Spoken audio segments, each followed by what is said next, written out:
Welcome to part 2.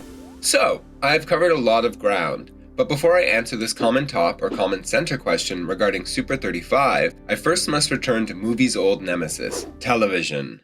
Television, much like pre-widescreen films, used a 4:3 aspect ratio. That decision made sense, as it was the common aspect ratio of the only other moving image technology at the time. Yes, 4:3 is 1.33 to 1 and not the Academy ratio, but it still made sense. So, what's this common top? Well, because movies showed on TV and the home video market became a huge moneymaker, studios realized they had a problem. Most movies made after 1953 were shot in widescreen, while TV has this classic silent film aspect ratio. Sure, all pre-non-widescreen films fit on TVs, but to fit all of the action on a TV screen, studios had to crop the film and possibly recut a scene that was too wide for a TV. But some of those early widescreen films had to employ a process known as pan and scan when shown on TVs. For example, many scenes in the Judy Garland version of A Star is Born were butchered when it first made it to home video cassette, as the director George Cukor had framed the film for the expansive CinemaScope aspect ratio. Of course, films which had been matted could technically be shown at 4:3 by scanning in the original unmatted negative. That is, if there wasn't anything at the top or bottom of the frame that the matte had been hiding. Therefore, Super 35 had a common top or center because studios also wanted a 1.33 to 1 version of the film to be shown on TV and released on home video. A common top meant that when the film is unmatted for TV, the bottom of the frame becomes visible, while a common center removed the matting from the top and bottom. Common top was preferable because it kept the headroom of the character the same. As the old studio system collapsed, financing films became a much more complicated process. Sometimes studios had to pre-sell a film's broadcast rights to secure a chunk of financing.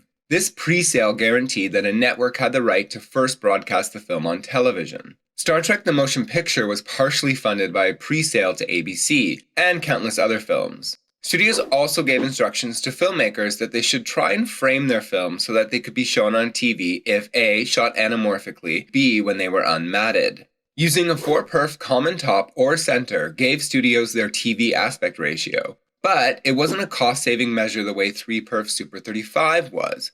Also, asking filmmakers to try and frame a widescreen film that could fit on a TV sort of defeats the purpose of using a wider aspect ratio. Of course, things were about to change when our TVs got wide.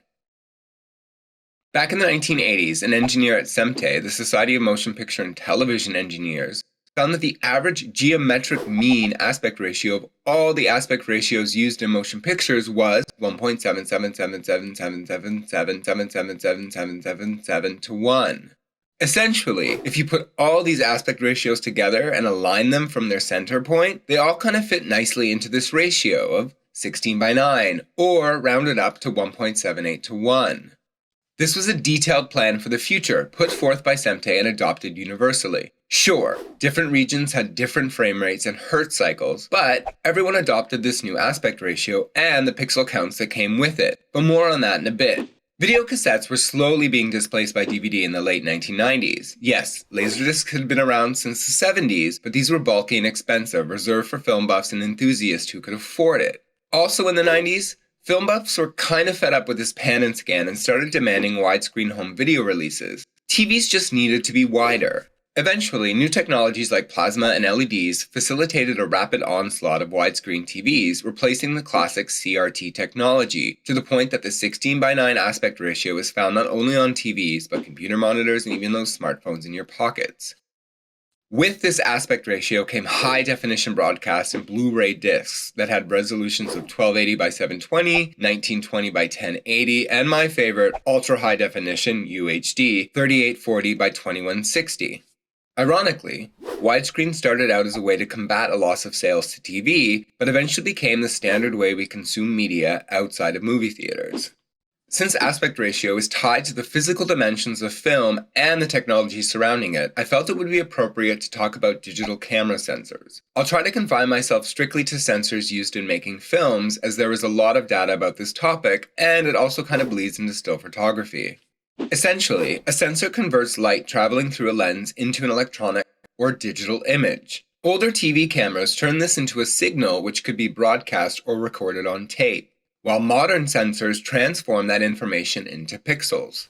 Unlike film, which has a grain structure, modern digital sensors use a grid of pixels. Much like analog film, photons strike the sensor, which is covered by millions of tiny little sensors, and those photons are converted into a pixel that has two informational parts. One is the tonal range of the pixel, how light or dark it is, and secondly, the hue of the pixel, what color it is. In the late 20th century, video cameras became ubiquitous. These were all analog tape machines with sensors, but as time went by, these became better and better when finally they became digital tape machines. Remember DV? Filmmakers even began experimenting with the format, filming sequences or whole movies on tape and then transferring them to film for distribution. However, these earlier systems were still below the fidelity of analog film, and the choice of shooting on tape was usually a combination of A, a lower production cost, and B, the aesthetics. Think of the Blair Witch Project or the work of Lars von Trier and Harmony Korine as being a mix of both of these reasons. Michael Mann's Collateral, released in 2004, was shot both on analog film and with digital cameras. For the most part, though, mainstream filmmakers stuck to what worked, and that was analog film. Enter Sony. Sony had been making video cameras for decades, and their beta system, although failed as a consumer product, was the industry standard in television. Beta even went digital and has only been superseded by memory cards in the last decade or so. Sony was about to change the way films were made with their line of HD cameras, including the HD-C750 and the HD-W900. Backtracking a bit to the 1970s, filmmakers began making rough cuts on linear tape machines, which was the same technology used in television. But the system was A, linear, and B, analog. In the 90s, a non-linear digital editing system known as the Avid became popular. Instead of editors and their assistants tirelessly cataloging and cutting strips of film, the film could now be scanned into a computer, digitized as video, and edited with a mouse and keyboard. The film was cataloged into something like an edit decision list, or EDL, and sent to the lab where all those numbers meant something to the lab people, and they assembled a cut of the film from the negatives. What digital cinema cameras represented to the film industry was a way to skip the first step of digitizing analog film along with film and lab cost. Then, as the technology got better, replacing the 35mm distribution print entirely. In the 90s, the predominant analog medium of moving images for a century was existentially being threatened by ones and zeros. A moral panic took hold in the industry, and countless articles were written about something called indexicality and its loss. The Sony HD-W900 had a sensor roughly 2/3 of an inch in size, around 9.59 by 5.3 millimeters, which is much smaller than any 35mm size.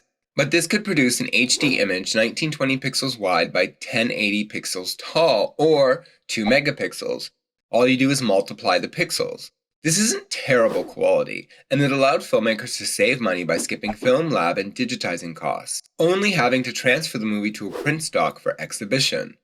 While early Sony HD tape cameras would find more work in television than in movies, it made an impression on the industry, and camera manufacturers quickly started to switch gears towards digital cinema cameras. Many TV shows had been employing both 4 and 3 perf Super 35. The 3 perf ratio was almost identical to HD's 1.78 to 1. And many early 2000s shows, like Star Trek Enterprise, which was shot in 3 perf Super 35, then broadcast letterboxed on 4x3 TVs. Enterprise eventually made the switch to using digital Sony cameras in their 4th season. Early sensors were known by numbers like 2/3 of an inch or 1/3 of an inch, and now come in a few more standard sizes and aspect ratios. Olympus and Kodak developed a 4/3 sensor size, which is 18 by 13.5 millimeters in dimension. But it only uses around 17 by 13 millimeters of that sensor, called the imaging area, or effective pixels. It has an aspect ratio around 1.33 to 1, and it's much smaller than standard 35mm movie film. The popular Blackmagic Pocket Cinema 4K camera also uses a 4/3 sensor. A camera like the Canon C300 Mark II has a Super 35 sensor with the dimensions of 24.6 by 13.8 millimeters, and a maximum pixel recording count of 4096 by 2160, or 8.84 megapixels. The sensor has an aspect ratio of around 1.78 to 1. Wait, isn't this sensor size almost identical to 3 perf Super 35 and its native 1.8 to 1 aspect ratio? Yes, hence the name. Even the digital world still follows analog film conventions for reasons I'll explain a bit later.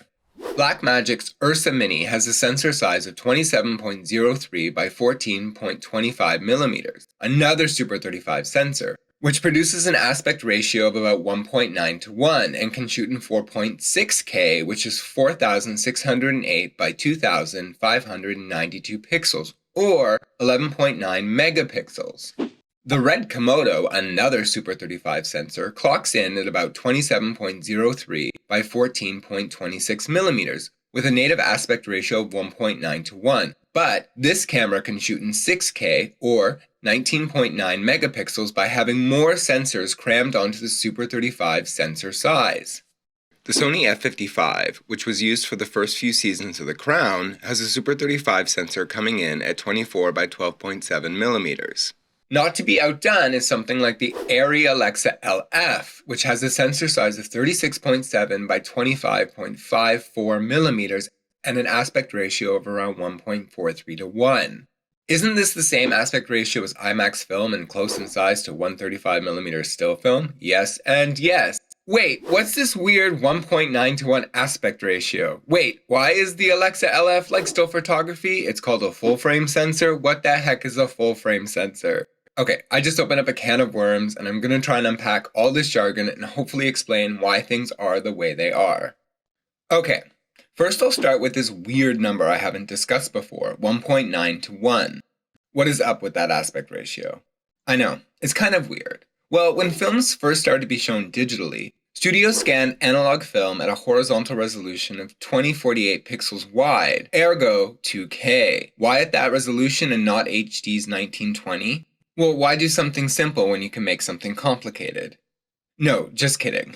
Back in the early aughts, the DCI, Digital Cinema Initiatives, was founded by major Hollywood studios to create a new standard for digital projections in movie theaters. Remember, standardization is key to distribution.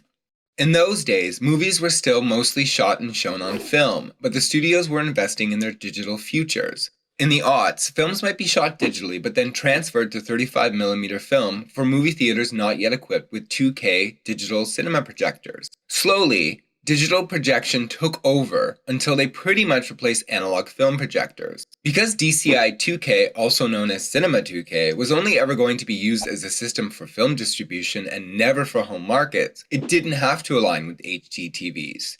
Films were still mostly being projected between 1.85 to 1 and 2.4 to 1, so those digital projectors would only really have to show widescreen films. And if they did show an older Academy ratio or a 1.66 to 1 film, then it would just be pillared box on the sides, because studios were more focused on new releases rather than the digital projection of older films. Hence why some cameras like the Ursa Mini and the Komodo have a sensor that has a 1.9 to 1 aspect ratio when where you get Cinema 2K and Cinema 4K from. Cinema 4K is just Cinema 2K times 2 at 4096 pixels by 2160 pixels, unlike Ultra HD, which is 3840 by 2160. So, although UHD and 4K are used interchangeably, Cinema 2K and Cinema 4K are different as they are slightly wider than HD and Ultra HD. And to make it more confusing, a computer monitor boasting 2K resolution is actually slightly larger than Cinema 2K. I know. Different size sensors create different native aspect ratios, which then might require a crop. For example, shooting an HD aspect ratio on a Micro Four Thirds camera crops the shot like using a common sensor on analog 4x Super 35. The same when shooting footage on a sensor with an aspect ratio of 1.9 to 1. The image is matted a bit at the sides or at the top and bottom, depending upon the desired aspect ratio. Studios have to release both a theatrical DCP file in 2 or 4K, then a subsequent version to be shown on TVs and monitors in HD or Ultra HD. Another factor in digital cinema cameras is their ability to shoot with anamorphic lenses. Despite the innovations in digital cameras, cinematographers still employ over 70-year-old anamorphic technology. New cinema cameras, and now some prosumer-grade cameras, come equipped with features to shoot on anamorphic lenses. There's a lot of anamorphic glass still around today, both newer and vintage. Glass is just a fancy name for lenses, and many cinematographers have sought out older anamorphic lenses to create different looks with digital cameras. Yes, CinemaScope, although not really called that anymore, is still alive and kicking. A full-frame sensor is defined as a sensor roughly the same size as a still photography frame. Remember that old 1.5:1 aspect ratio? Well, that's a full-frame sensor which has the dimensions much like VistaVision, clocking in around 36 by 24 millimeter. Cinema cameras like the Arri Alexa LF and others like Sony's newer Venice represent the next step in sensor sizes and are directly related to our old friend VistaVision. Despite what many Super 35 and 4/3 enthusiasts say, expect to see more cinema cameras adopting something closer to a full-frame sensor. Now, here is the why about the size of Super 35 sensors. Cine lenses are a bit different than still photography lenses, and since there were so many great lenses lying around, it made sense that digital sensors should be able to use them. Older 35mm Cine lenses were designed to strike a piece of film with an image plane at maximum of 24.89 by 18.66 millimeters. Both VistaVision and Cont'd had to create new lenses or rehouse existing still lenses to fit their formats. Super 35 lenses cannot always be adapted to strike a larger sensor unless you crop the image, thereby using less of the sensor, less of the pixels, and thus sort of negating the full frame size. However, an advantage to using a full-frame sensor is that you can use newer digital lenses and older still photography and large format lenses. If you use Super 35 or older Cine lenses on a larger sensor, you're going to run into something called the crop factor. Oh no, crop factor. I forgot crop factor. A quick side note. That would actually make a good title for a 1960s political thriller directed by John Frankenheimer, The Crop Factor. Crop factors work in two ways. The first way, as I mentioned, is using a smaller lens on a larger sensor, thereby cropping the image on the sensor. The second type of crop factor is when you're using a larger lens on a smaller sensor.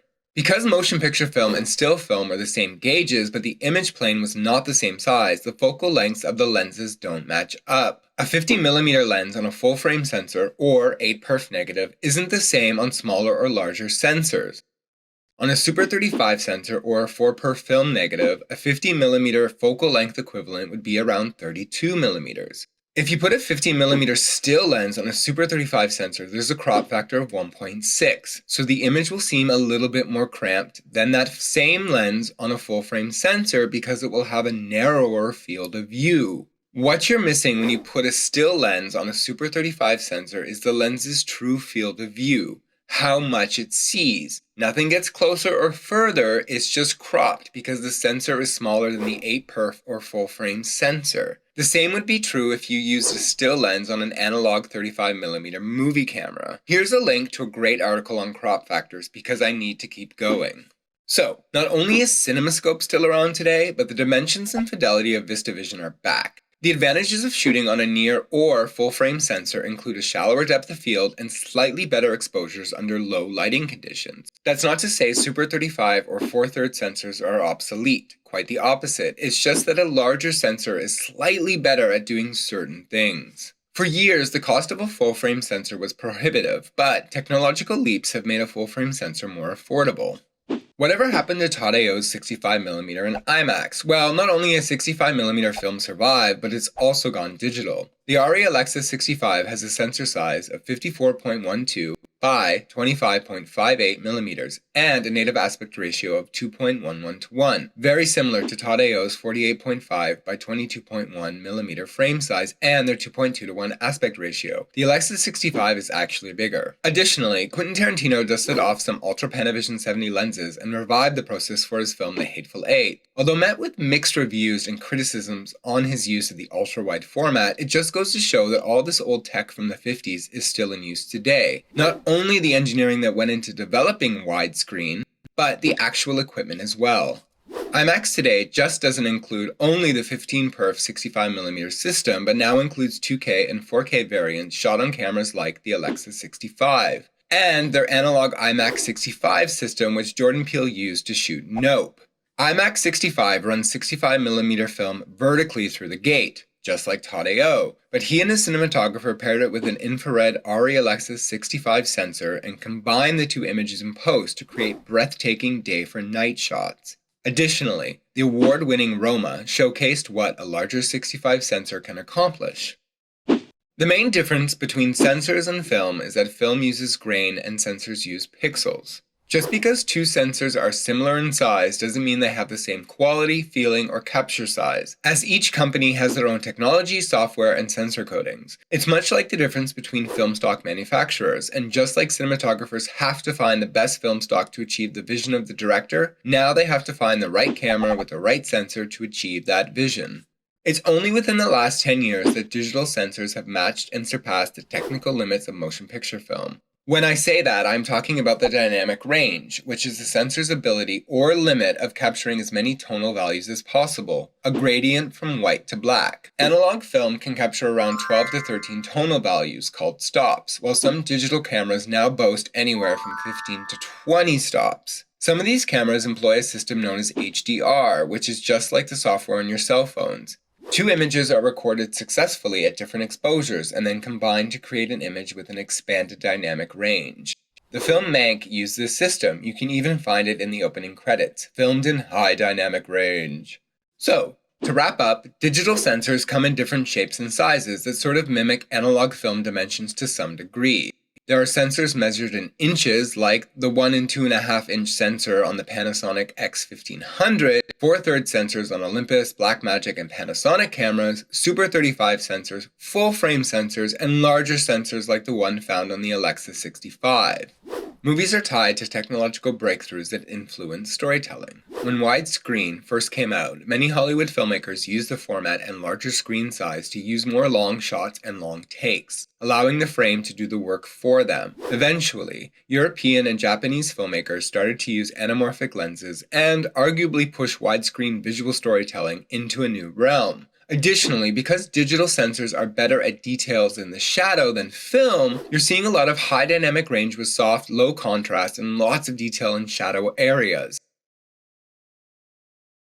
Okay, why have I gone on in great length about all this technical jargon about film image size, aspect ratio, and sensor size with all these numbers? Well, I wanted to examine how in the digital age we are still tied to analog film traditions and standards. Additionally, I also want to talk about the technical aspects of storytelling, and although movies are about characters and how we relate to them, the technical craftsmanship, the working out of the how to make these stories is actually truly remarkable. It takes a lot of knowledge, skill, practice, and experimentation. This video started because I wanted to learn more about the physical dimensions of film negatives versus sensors, and I ended up going down a rabbit hole of information, which I'm pretty much now sharing. Today, films can be framed in any dizzying array of aspect ratios, or even combined together, like Wes Anderson's The Grand Budapest Hotel. But the choice of aspect ratio facing filmmakers impacts the storytelling through framing. Finally, let's take a look at some films, both old and new, that have utilized some different aspect ratios and shooting systems. First up, we'll look at 3 classic westerns, each shot on a different film system. George Stephen's Shane, John Ford's The Searchers, and Sergio Leone's The Good, the Bad, and the Ugly. One can see very distinct framing use across 3 different aspect ratios. It's not that one is better than the other, it's that each film has a unique feel because of the frame. Leone's close-ups are tight and constricted, suffocating even, especially in the climactic 3-person duel. This has a distinct impact on the spectator, giving each of these characters extreme presence. Leone's wide images are also kind of iconic, the lone cowboy facing off in a duel. John Ford's use of VistaVision in The Searchers creates these expansive high-fidelity frames, wide but not too wide, and he gives much of the action a breath of air by not framing too closely. There's a quiet eloquence to Ford's framing and use of VistaVision encapsulated in the final shot of the film, the doorway scene. While Shane is this epically staged masterpiece by Stevens, allowing him to often center punch the character smack dab in the middle of the frame, allowing us to empathize with the characters as they take over the frame without the suffocation of Leone's work. It's a different feeling. Each of these 3 frames work, and these iconic films are a result of each of the filmmakers' choices. Sure, Shane came out a year before CinemaScope, but I included it because of its eloquence, and it stands as a testament to the awesomeness of the classic Academy ratio, which some filmmakers are re-embracing today. More recently, Jordan Peele used IMAX 65 on Nope. The film has a 2.2 to 1 aspect ratio that lends a classical feel to the beautiful and expansive California desert, and is an ode to the classic Western. The larger sensor and aspect ratio allowed Peele to frame his shots with a lot of room and give an epic scope to the story. Recently, Andrew Dominik's Blonde mostly used the old Academy ratio. I think this was done for two reasons. First, the early part of Marilyn's life and career were during the Academy ratio days. And second, because this is a biopic focused on one character allows the director to center punch the main character, much like Shane, and the effect, coupled with the performance by the lead actress, is actually quite hypnotic at times. Filmmakers now have a myriad of options for how to frame their films and whether they want to shoot on film, digital, tape, or a combination of these different mediums. And this decision impacts storytelling. The feeling of a film shot at 1:33:1 is much different than using a 1.85:1 matte or cinemascope or 65mm. All these technical options are tools for filmmakers to help build the world they are creating on the screen. What's also incredible is that how little has changed since the late 1950s in terms of aspect ratios, despite us now being in the digital era. Thanks for watching this video. I've tried to be as comprehensive as possible without drowning anyone in too much technical jargon, but I wanted to talk about aspect ratio and how it's tied to film and sensor sizes and can impact the manner in which filmmakers craft their worlds and tell their stories. Thank you.